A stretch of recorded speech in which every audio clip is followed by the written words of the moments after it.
Philosopher's Stone, Chapter 2.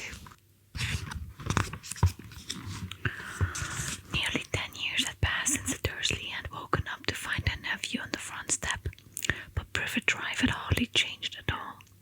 The sun rose on the same tidy front gardens, and it lit up the brass number 4 on the Dursleys' front door. It crept into their living room, which was almost exactly the same as it has been on the night where Mr. Dursley had seen the fateful news report about the owls. Only the photographs on the mantelpiece really showed how much time had passed. 10 years ago there had been lots of pictures of what looked like a large pink beach ball wearing different colored bobble hats. But Dudley Dursley was no longer a baby, and now the photograph showed a large blonde boy riding this first bicycle on a roundabout at the fair, playing a computer game with his father, being hugged and kissed by his mother. The room held no sign at all that another boy lived in the house too. Yet Harry Potter was still there, asleep at the moment, but not for long. His Aunt Petunia was awake, and it was her shrill voice which made the first noise of the day. Up! Get up! Now! Harry woke with a start. His aunt rapped on the door again. Up! She screeched. Harry heard her walking towards the kitchen, and then the sound of the frying pan being put on the cooker. He rolled on his back and tried to remember the dream he had been having. It had been a good one. There had been a flying motorbike in it, and he had a funny feeling it had the same dream before.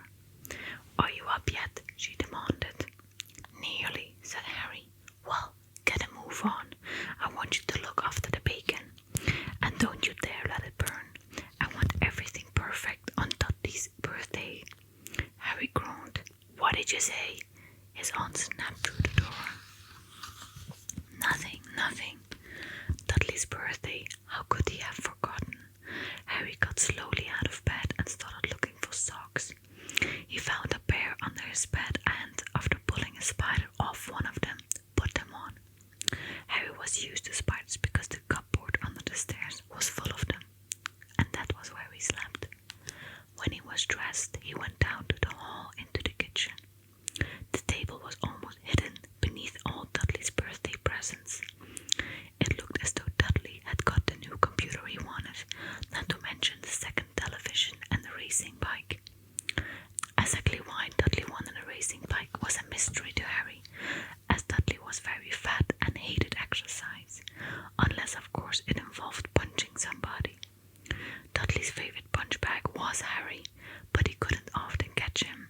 Harry didn't look like it, but he was very fast. Perhaps it had something to do with living in a dark cupboard, that Harry had always been small and skinny for his age. He looked even smaller and skinnier than he really was, because all he had to wear were old clothes of Dudley, and Dudley was about 4 times bigger than he was. Harry had a thin face, knobbly knees, black hair, and big green eyes.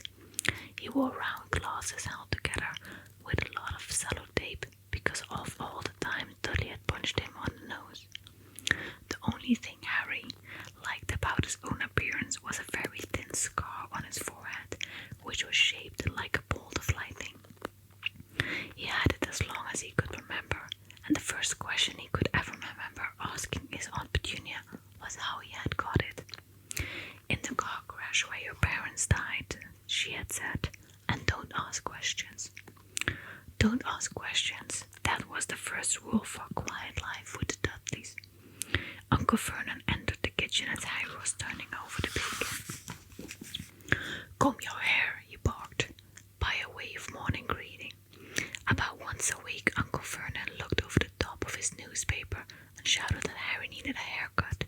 Harry must have had more haircuts than the rest of the boys in his class put together, but it made no difference. His hair simply grew that way, all over the place. Harry was frying eggs by the time Dudley arrived in the kitchen with his mother. Dudley looked a lot like Uncle Vernon.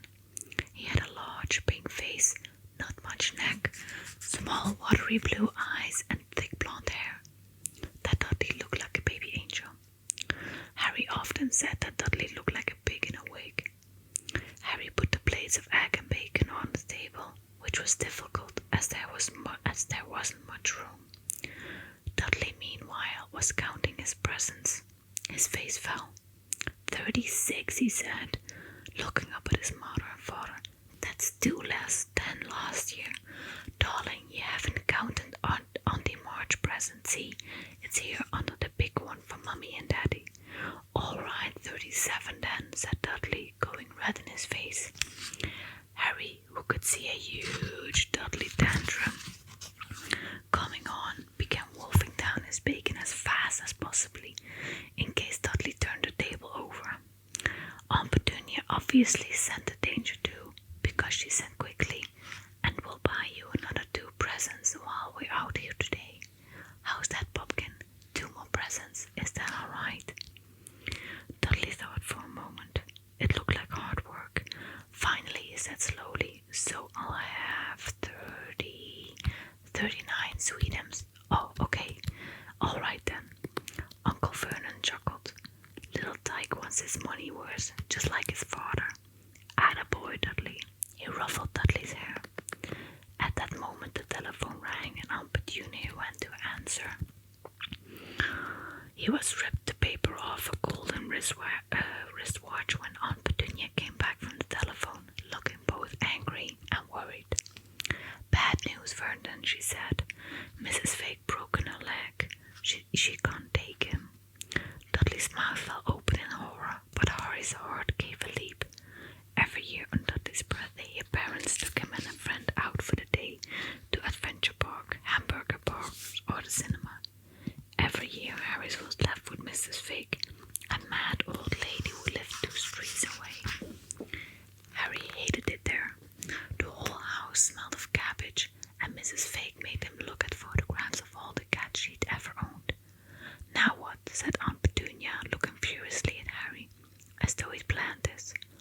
Harry knew he ought to feel sorry that Mrs. Fig broken her leg, but it wasn't easy when he reminded himself it would be a whole year before I had to look at Dibbles, Snowy, Mr. Paws, and Tufty again. "We could phone Marge." "Don't be silly, Vernon. She hates the boy." The Dursleys often spoke about Harry like this, as though he wasn't even there, or rather, as though he wasn't something very nasty that couldn't understand them like a slug. "What about what's her name, your friend Yvonne?" "Oh, on holiday in Mallorca," snapped Aunt Petunia. "You could just leave me here," Harry put in hopefully. Aunt Petunia looked as though she just swallowed a lemon, and come back and found the house in ruins. "I won't blow up the house," said Harry, but they weren't listening. "I suppose we could take him to the zoo," said Aunt Petunia slowly, "and leave him in the car." That car's new. He's not sitting in it alone." "Dinky Duddydums, don't cry. Mummy won't let him spill your special day," she cried, flinging her arms around him. "I don't want him to come," Dudley yelled between huge pretend snobs. "He always spoils things, everything." Just then the doorbell rang. "Oh, good Lord, they're here," said Aunt Petunia frantically. And a moment later, Dudley's best friend, Pierce Bulkis, walked in with his mother. Pierce was a scrawny boy with a face like a rat. He was usually the one who held people's arm behind their back while Dudley hit them. Dudley stopped pretending to cry at once. Half an hour later, Harry, who couldn't believe his luck, was sitting in the back of the Dursleys' cars with Pierce and Dudley, on the way to the zoo for the first time in his life. His aunt and uncle hadn't been able to think of anything else to do with him, but before they'd left, Uncle Vernon had taken Harry aside. "I'm warning you," he said, putting his large purple face right up close to Harry's. "I'm warning you now, boy. Any funny business, anything at all, and you'll be in that cupboard for now until Christmas." "I'm not going to do anything," said Harry, honestly. But Uncle Vernon didn't believe him, and no one ever did. The problem was, strange things often happened to Harry, and it was just no good telling the Dursleys he didn't make them happen.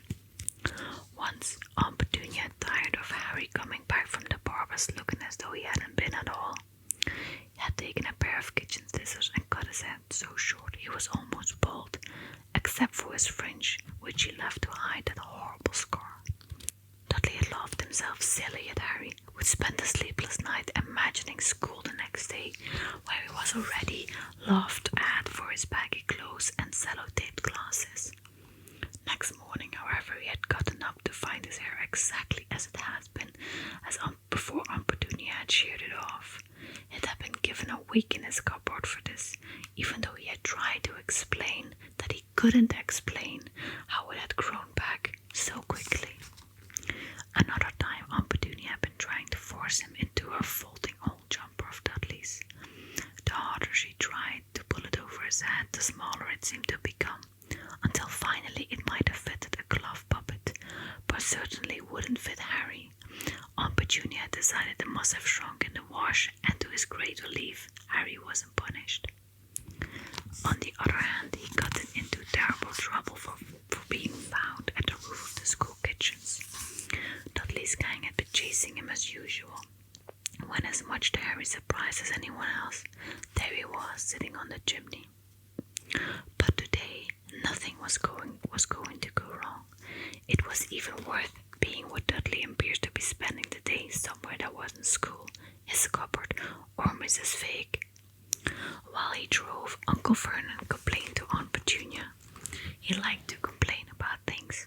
People at work, Harry, the council, Harry, the bank, and Harry were just a few of his favorite subjects. This morning, it was motorbikes. Roaring along like maniacs, the young hoodlums, he said, as a motorbike overtook them. I had a dream about a motorbike, said Harry, remembering suddenly. I was flying. Motorbikes don't fly. Dudley and Pierce sniggered. I know they don't, said Harry. It was only a dream. But he wished he hadn't said anything.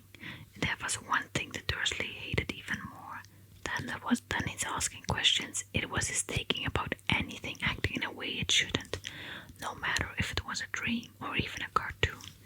They seemed to think he might get dangerous ideas. It was a very sunny Sunday, and the zoo was crowded with families.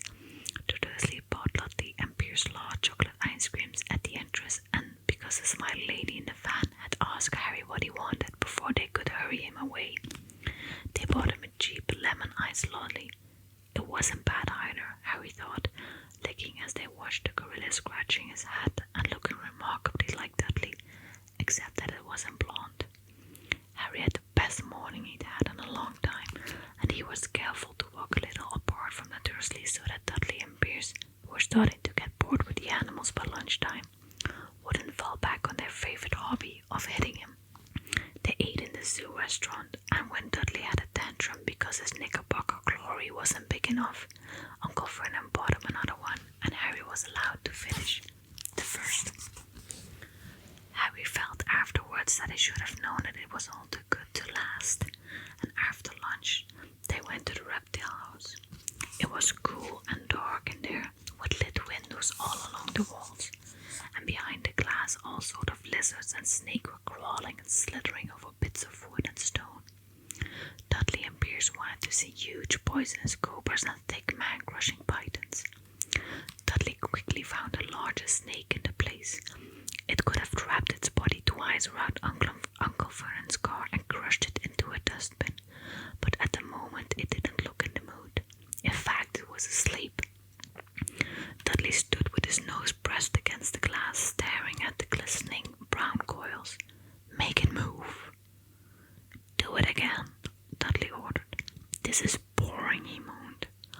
Harry moved in front of the tank and looked intently at the snake.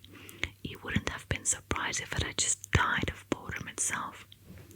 No company except stupid people drumming their fingers on the glass, trying to disturb it all day long. It was worse than having a cupboard as a bedroom, where the only visitor was Aunt Petunia hammering on the door to wake you. At least he got to visit the rest of the house. The snake suddenly opened its beady eyes, and slowly, very slowly, it winked its head until his eyes were on a level with Harry's. It winked. Harry stared. Then he looked quickly around to see if anybody was watching. They weren't. He looked back at the snake and winked too. The snake jerked his head towards Uncle Vernon and Dudley. It gave Harry a look that said quite plainly, "I get that all the time." "I know," Harry murmured through the glass, though he wasn't sure the snake could hear. "It must be really annoying." The snake nodded vigorously. "Where do you come from anyway?" Harry asked. The Jake jabbed its tail at a little sign next to the glass. "Boa constrictor, Brazil. Was it nice there?" The boa constrictor jabbed its tail at the sign again. This specimen was bred in the zoo. "Oh, I see. So you've never been to Brazil?" And the snake shook its head. "Dudley, Mrs. Dursley, come and look at this snake. You won't believe what it's doing."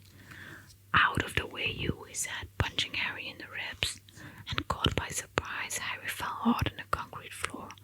What came next happened so fast, no one saw how it happened. 1 second, Pierce and Dudley were leaning right up close to the glass. The next they had leapt back with howls of horror. Harry sat up and gasped. The glass front of the boa constrictor's tank had vanished. The great snake was uncoiling itself rapidly, slithering out onto the floor, and people throughout the reptile house screamed and started running for the exits.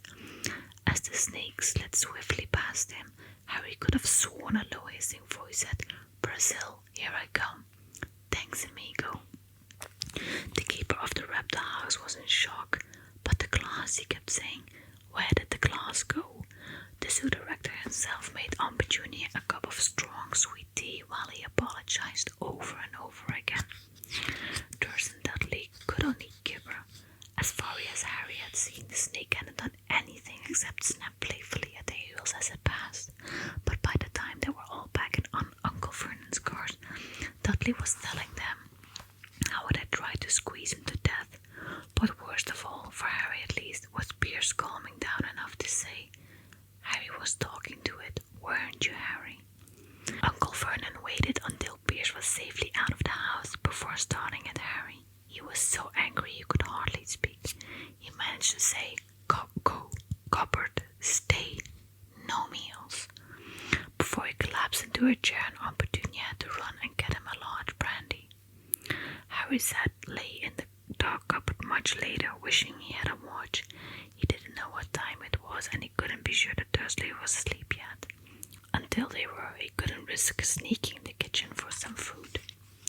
He lived with the Dursleys almost 10 years, 10 miserable years, as long as he could remember, ever since he'd been a baby and his parents had died in that car crash. He couldn't remember being in the car when his parents had died. Sometimes, when he strained his memory during long hours in his cupboard, he came up with a strange vision, a blinding flash of green light and a burning pain on his forehead. This, he supposed, was from the crash, though he couldn't imagine where all the green light was coming from. His aunt and uncle never spoke about them, and of course he was forbidden to ask questions. There were no photographs of them in the house. When he had been younger, Harry had dreamed and dreamed of some unknown relation coming to take him away, but it had never happened. The Dursleys were his only family, yet sometimes he thought, or maybe hoped, that strangers in the street seemed to know him. Very strange strangers they were too. A tiny man in a violet top hat had bowed to him once while out shopping with Aunt Petunia and Dudley. And after asking Harry furiously if he knew that man, Aunt Petunia had rushed him out of the shop without buying anything. At school, Harry had no one. Everybody knew that Dudley's gang hated that odd Harry Potter in his baggy old clothes and broken glasses, and nobody liked to disagree with Dudley's gang.